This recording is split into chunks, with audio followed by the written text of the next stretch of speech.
Bonjour à toutes et à tous, bon réveil matinal, bienvenue sur Free Matin, ce rendez-vous matinal d'information, d'analyse et de divertissement sur ESAE TV. À suivre d'un instant à l'autre la une des journaux, le bulletin matinal d'information, la définition du jour, la rubrique prénom du jour, sans occulter les prévisions astrologiques. Sans plus tarder, chers amis internautes, juste après l'instant pub, on se retrouve pour parcourir ensemble les unes du jour.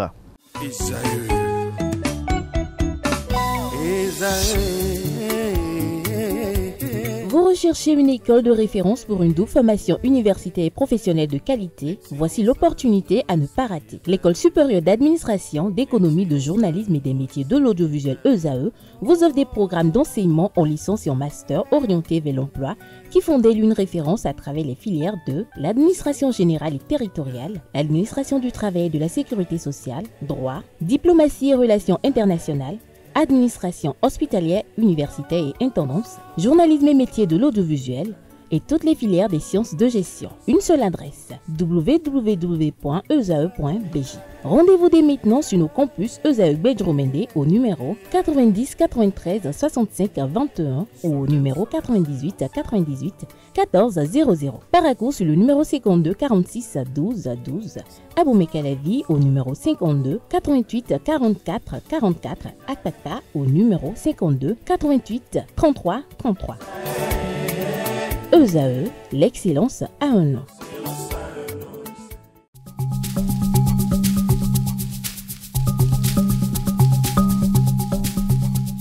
L'ARCEP Bénin communique. Chers abonnés des réseaux de téléphonie, l'ARCEP Bénin vous informe qu'à partir du 30 novembre 2024, les numéros de téléphone au Bénin passeront de 8 à 10 chiffres. Pour compter de cette date, vous êtes invité à observer les comportements ci-après. Pour tout usage, précédez de 01 le numéro habituel quel que soit le réseau. Mettre à jour les numéros associés à tous vos comptes sur les plateformes et tout support de communication. L'ARCEP Bénin vous rassure que ce changement n'entraîne aucun frais à payer par les abonnés.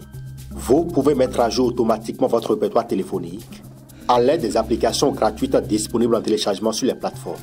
Appelez gratuitement le 131 ou le service client de votre opérateur pour tout renseignement complémentaire.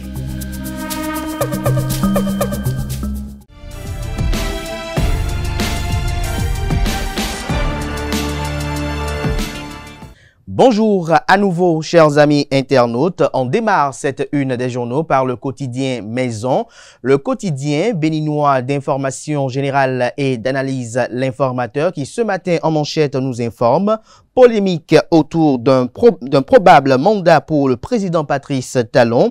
La mouvance accuse l'opposition. Le Canard précise que pour les acteurs de rang élevé de la mouvance présidentielle, le débat autour d'un probable troisième mandat pour le président de la République n'est qu'une orchestration de certains partis de l'opposition qui intoxique l'opinion publique nationale et internationale alors que c'est le président Patrice Talon qui a lui-même fait mettre dans la loi fondamentale que nul ne peut de sa vie prétendre plus de 2 fois à la magistrature suprême. Retrouvez des détails sur les commentaires autour de ce débat qui défraie la chronique à la page 3 de la livraison. Assemblée nationale, échange entre le président Louis Béounou-Vlavonou et Conrad Gbagidi. Louis Béounou-Vlavonou qui est le président de l'Assemblée nationale du Bénin et Conrad Gbagidi, autant pour moi, qui est le président du Conseil économique et social. On lit également à la une de l'Informateur de ce matin, Angela Rabatel prend les rênes de la SRTB. Retrouvez des détails sur les phrases fortes prononcées par la nouvelle directrice dans les colonnes de la livraison de ce matin du journal. Dans l'oreille droite, on nous publie le titre suivant, Journal École, présidentielle au Gabon, Brice Oligui, candidat, un titre qui convie les fidèles lecteurs à découvrir. Dans les colonnes de sa parution, les productions journalistiques des étudiants en formation sur les différents campus de l'ESAE, l'école supérieure d'administration, d'économie, de journalisme et des métiers de l'audiovisuel qui est présente à Cotonou, à Aboumé-Calavi et Paracourt. La Nation, ce matin en manchette, communique Zulkifloul Salami à propos des logements sociaux, je cite, « Wedo est l'illustration éloquente du mandat social de Patrice Talon », fin de citation. Le Canard précise que le chargé chargé de mission du chef de l'État, Dr Zulkifil Salami, évoque la cité de Wedo, fruit de la vision de Patrice Talon, avec l'appui financier des fonds arabes et d'autres institutions financières. On peut lire également à la une de la parution de ce mardi du quotidien national d'information de ce matin. Installation à la tête de l'ONIP et du journal La Nation, les responsables confirmés dans leurs fonctions. On lit à présent la une de Fraternité. Incendie suite à la collision entre deux camions sur l'axe Pobé-Kétou, le Payo et l'incivisme des bourreaux des populations. 6 morts enregistrés, 3 camions calcinés et une route en partie dégradée. Retrouvez des détails sur le narratif des événements dans les colonnes de la parution du matin du journal, notamment à la page 3 de sa livraison. Polémique au sujet de la décapitation du roi à Gadia, 1740 du Dahomey à Alada. Les preuves scientifiques closent le débat. Un essai de l'historien Arthur Vido. Des détails aux pages 6 et 7. Le matinal, quant à lui, ce matin en manchette, parle d'insolite au Centre national hospitalier universitaire Hubert Koutoumaga CNHU HKM de Cotonou. Découverte de corps d'enfants. La justice saisie pour situer les responsabilités. Le Canada nous apprend qu'une découverte macabre a été faite à Cotonou le jeudi 27 février 2025. Selon les recoupements de la rédaction de Le Matinal, il s'agit des corps de 4 enfants décapités. Les cadavres ont été perçus par des agents d'entretien derrière la morgue du Centre national hospitalier universitaire CNHU HKM de Cotonou. Les employés, en effectuant leur nettoyage habituel, ont été confrontés à cette découverte horrible et ont immédiatement alerté les autorités. À ce stade, l'origine et les circonstances entourant la présence de ces corps demeurent inconnues. Des agents de police ont été dépêchés sur les lieux pour procéder aux constatations nécessaires. Commune de Pobé, le Payo tue 6 personnes. Le gouvernement s'enquiert des dégâts sur le terrain, nous apprend Le Matinal à travers son deuxième titre à la une. Matin libre en manchette. Rekia Madougou, 4 ans déjà, s'exclame le titre. Une commémoration toujours dans le partage. L'art et le social à l'honneur avec Country Art Workshop. Des détails sur le titre du Canard à la page 5 de sa livraison. Kétou, un individu détenteur de 8 pistolets artisanaux interpellé. Retrouvez des détails sur les circonstances de son interpellation et ce qu'il encourt dans les colonnes de la parution de ce matin du journal. Le Béninois libéré ce matin en manchette avec la photo de maître Adrien Humbedji et les logos du Parti du Renouveau démocratique PRD et l'Union progressiste Le Renouveau. Retour du PRD dans le patrimoine privé de maître Adrien Humbedji. Le rêve est-il encore possible? Se questionne le confrère ce matin. On lit à présent la une du quotidien L'Économiste. Lutte contre le blanchiment d'argent et les flux financiers illicites. La Banque africaine de développement BAD dévoile un plan d'action. Toujours à la une du premier quotidien économique du Bénin. Invité du club de L'Économiste. Le directeur général ADAC, William Kodjo, détaille les initiatives du FADAC ce mercredi. Le matin, quant à lui, ce matin à sa une, notamment en manchette, situation des sans domicile fixe au Bénin, une vie de survie dans l'ombre des villes, l'exploitation et la violence, l'autre visage de la rue, les actions des organisations non gouvernementales et de l'État, une réponse insuffisante, de quoi parle le Canard et les bonnes réponses à la page 3 de sa livraison. Le quotidien Nassiara, quant à lui, parle d'hommage à l'ancien chef de l'État Thomas Boniaï. Boniaï, un homme de l'histoire, chantre de la paix, de quoi parle le Canard. Des détails à la page 3 de sa livraison. Célébration du 35e anniversaire de la Conférence nationale des forces vives du Bénin. L'honorable Kamel Ouassangari exhorte pour un Bénin unifié et démocratique. Palmarès ce matin à sa une. Audit du fichier électoral, les experts s'entendent sur une feuille de route. Régulation des contenus médiatiques en ligne, le président de la haute autorité de l'audiovisuel et de la communication AC, Edouard Kokouloko, ouvre une collaboration avec l'ARCEP, le CNIN et l'APDP. L'emblème du jour ce matin poursuit dans la même veine, aide de l'État à la presse.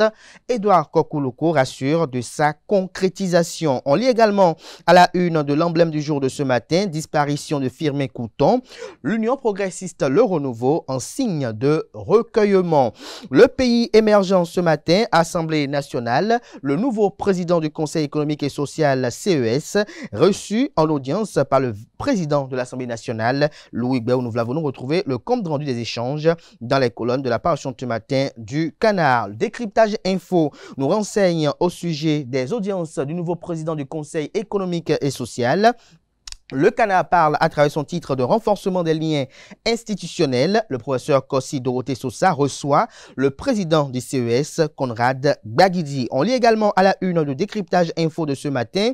Indice de la démocratie en Afrique 2024. Le Bénin gagne 4 places dans un classement marqué par l'autoritarisme. Le régime hybride du Bénin en progrès malgré la stagnation de l'Afrique subsaharienne.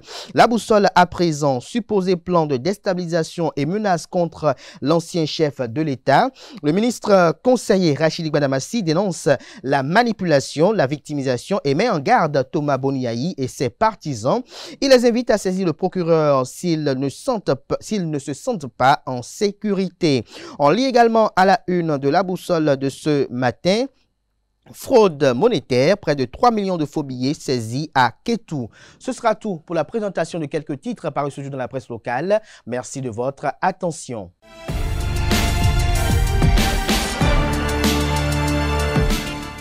Bonjour à vous, Abdelkader Achiro, à toutes et à tous, bonjour. Le chef de l'État, Patrice Talon, a procédé lundi 24 février à l'installation des nouveaux membres du Conseil économique et social CES. La cérémonie a eu lieu au Palais de la Marina. 2 jours plus tard, Conrad Gbagidi a été élu président du CES, une nouvelle configuration qui fait polémique depuis qu'elle a été revue. Au micro de Kanté Amoussou et Nansérine Fatombi, Moudassirou Bachabi, secrétaire général de la Confédération générale des travailleurs du Bénin, s'est prononcé sur cette nouvelle configuration. Suivons ensemble. Je crois que le Conseil économique et social est une institution constitutionnelle et comme cela relève des prérogatives des députés à l'Assemblée nationale, et avec le soutien du gouvernement, des réformes ont été opérées au sein de l'institution. Et comme vous l'avez bien notifié dans votre interrogation, c'est que désormais, certaines entités qui étaient membres du Conseil économique et social, dont les organisations syndicales, ne sont plus membres de cette institution. Est-ce que cela aura un impact sur la qualité du travail qui sera fait, sur, disons, les attentes? Je ne peux le prédire, étant donné que le socle essentiel pour appartenir au Conseil économique et social, c'est de disposer d'une expertise. Une expertise qui pourra servir, disons, de socle pour les prises de décision aussi bien au niveau du gouvernement qu'au niveau de l'Assemblée nationale. Donc cela dit, a priori, je ne peux présager de ce que ça va être, étant donné que les institutions ne valent que ce que valent les hommes qui sont chargés de les animer. A priori, une réforme, c'est pour qu'il y ait des progrès, c'est pour qu'il y ait du mieux. Et maintenant, lorsque l'on a fait cette réforme-là, il faut qu'elle soit portée par des gens de qualité. Ce que je sais, c'est que dans cette équipe, aussi bien au niveau national qu'au niveau déconcentré, il y a quand même des personnes qui ont un parcours et qui, peut-être, ce parcours peut servir. Il y en a qui ont été membres de l'institution déjà de par le passé, et l'actuel président, pour ce que je sais, est un homme de qualité puisqu'il a appartenu à la législature, à la 6e mandature, et donc quand on le désigne pour conduire la 7e mandature avec les réformes que cela porte, je pense que s'il est bien accompagné par les autres membres, on peut s'attendre à ce que ce conseil-là calme un peu la soif de certaines personnes. Mais cela dit, comme il faut le reconnaître, une réforme reste une réforme. Une institution ne vaut que par ce que valent ceux qui sont chargés de l'animer. Et je crois que les jours à venir vont nous édifier. Le secrétaire général de la CGTB s'est également prononcé sur ses attentes vis-à-vis de cette nouvelle équipe qui devra conduire le Conseil économique et social. Suivons ensemble. Non, je crois que les attentes ne peuvent pas changer puisqu'un Conseil économique et social est une institution dont le rôle est de faire en sorte que les décideurs ne puissent pas extirper l'humain de la gouvernance. C'est-à-dire que tous les avis, toutes les recommandations du Conseil économique et social doivent viser à pacifier la gouvernance et à faire en sorte que la gouvernance soit au service de l'humain. De ce point de vue-là, en tant que syndicaliste, l'attente ne varie pas. Et maintenant, on a souvent reproché à l'ancien Conseil de ne pas être trop collé à la population. Je crois qu'actuellement, on a donné les moyens à ce Conseil-là, contrairement à l'autre, disons, de se sentir plus à l'aise avec le peuple et d'être en communion permanente avec le peuple. Donc, de toutes les façons, mon attente de syndicaliste ne varie pas parce que la réforme est passée par là ou parce que d'autres personnes l'animent. Dans un autre registre, ce lundi 3 mars, la Société de radio et télévision du Bénin, SRTB, a accueilli Angela Akerebourou Rabatel en tant que directrice générale de la société et directrice de Bénin TV. Dans un message publié sur les réseaux sociaux, la nouvelle dirigeante a exprimé sa gratitude envers le président Patrice Talon pour sa confiance accordée. Elle a également remercié le président de la Haute Autorité de l'Audiovisuel et de la Communication AC, ainsi que la ministre du Numérique et de la Digitalisation. L'Association des spécialistes en environnement du Centre interfacultaire de formation et de recherche en environnement et développement durable a organisé le samedi dernier une journée de salubrité à l'Université d'Abomey-Calavi. Cette activité a connu une forte participation. Le reportage avec Anel Dou.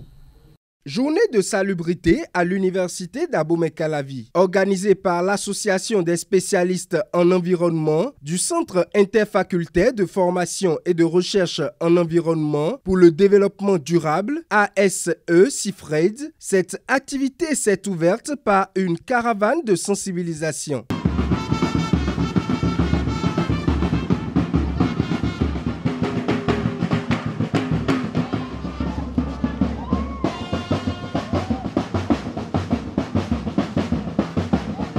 Placé sous le terme Éco-Campus, innover pour un environnement sain, ce rassemblement a plusieurs motivations. Nous sommes des environnementalistes et donc ça s'impose à nous d'assainir notre cadre de vie et de travail.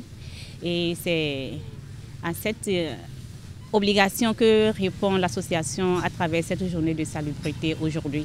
Nous avons constaté que malgré les efforts du rectorat, pour assainir le cadre de l'université d'Abomey-Calavi, cet objectif n'est toujours pas encore atteint. Et donc, en tant qu'environnementalistes, nous nous sommes dit que c'est normal que nous accompagnions le rectorat dans cette activité.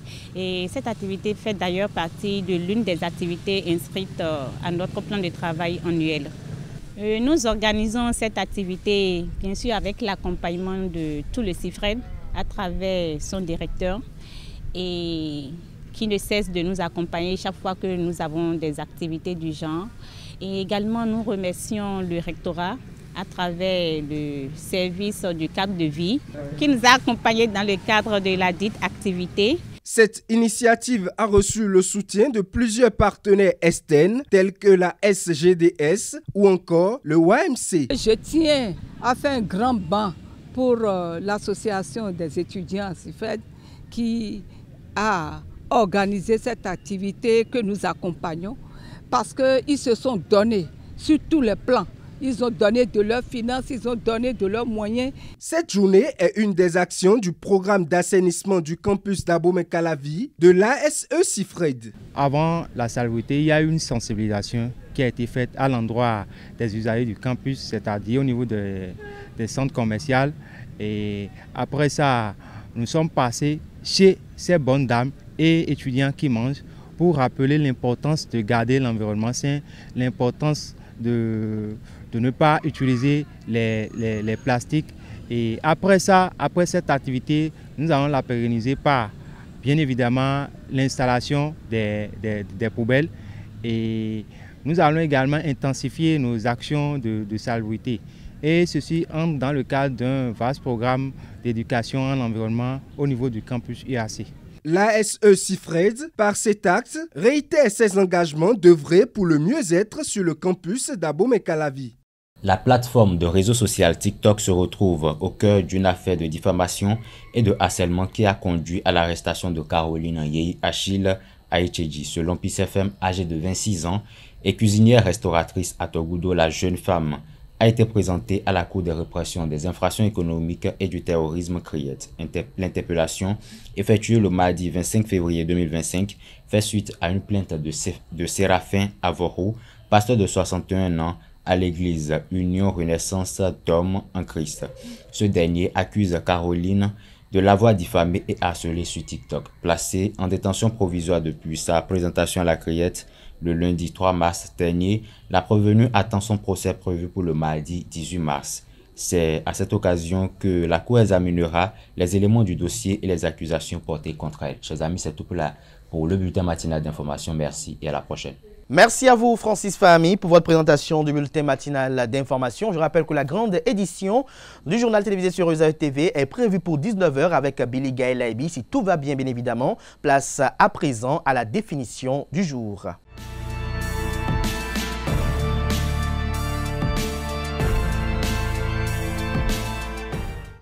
Bonjour amis internautes, bienvenue dans la définition du jour. Alors, ce matin, nous allons découvrir l'expression « finir en queue de poisson ». Bon, découvrir, oui, parce que il y en a qui ne connaissent pas l'expression, mais il y en a qui connaissent quand même cette même expression-là, mais qui ignorent son origine. Alors, avant d'aller à son origine, nous allons essayer de définir ce que c'est que cette expression-là. Alors, lorsque quelque chose se termine de façon brusque ou abrupte parce que le mot synonyme de brusque c'est également abrupt. Alors lorsque quelque chose se termine de cette façon là, on dit qu'elle finit en queue de poisson.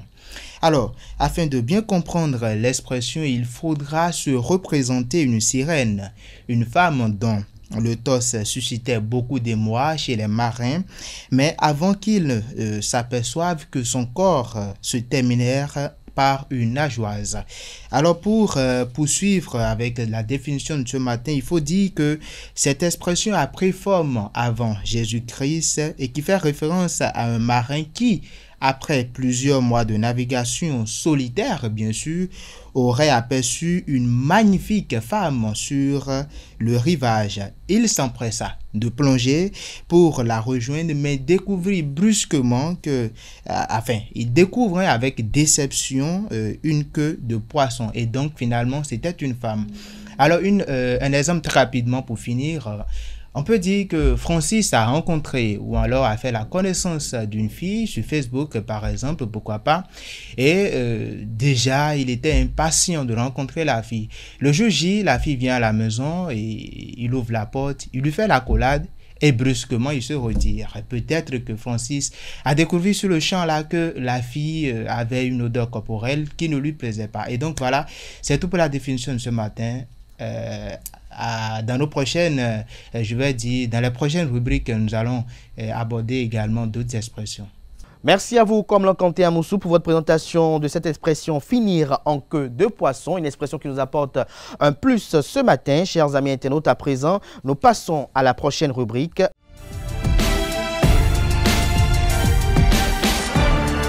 Amis de la rubrique Horoscope, bonjour et bienvenue sur votre rubrique Bélier. Vous pourriez miser sur votre flair pour agir dans la bonne direction. Aujourd'hui, les contacts nouveaux vous aideront également pour montrer le meilleur de vous-même. Chers Taureaux, aujourd'hui, vos bonnes idées vous pousseront à des projets constructifs que vous pourriez partager dans votre vie amicale. Gémeaux, chaleur et humour en vue. Vous allez vibrer agréablement dans une ambiance bon enfant. Néanmoins, ne faites pas la fausse tête. Natif du signe Cancer, cette journée vous donnera de l'énergie et du dynamisme. Vous êtes dans les meilleures conditions pour atteindre vos objectifs. Si vous êtes du signe Lion, exprimez votre point de vue avec netteté et n'hésitez pas à éclaircir les éventuels malentendus qui se présenteront à vous. Chers amis Vierges, c'est le jour idéal pour entamer des discussions en toute simplicité, entretenir divers échanges avec votre entourage. Balance à présent, vous seriez prêt à faire des concessions aujourd'hui. Pardonner vous fera un bien fou. Amis Scorpions, aujourd'hui, vous avez la fougue et la détermination nécessaires pour accepter tous les challenges que l'on vous proposera et vous tirer de toutes les situations. Sagittaire, vous devrez faire un effort pour vous adapter à de nouvelles conditions de travail ou à un changement de poste. Amis Capricorne, il faudra travailler avec souplesse. Aujourd'hui, ne soyez pas trop pressés de faire évoluer votre situation actuelle. Procédez par étapes. Avant-dernier signe du zodiaque, Verseau, journée un peu déprimante. Ne comptez pas sur les autres. Pour vous comprendre à demi-mot, soyez aussi explicite le plus tôt que possible. Poisson, pour finir, une nouvelle formation ou une spécialisation éveillera votre curiosité. N'en parlez pas et renseignez-vous. Voilà, amis internautes, c'est tout pour le message des astres de ce mardi matin. Merci à vous, Nasrini Fatoumi, pour la présentation des prévisions astrologiques qui met un thème à Free Matin ce matin. Merci de votre attention. Merci de votre fidélité constante à nos programmes télé sur ESAE TV. Portez-vous bien et belle suite de programmes sur ESAE TV.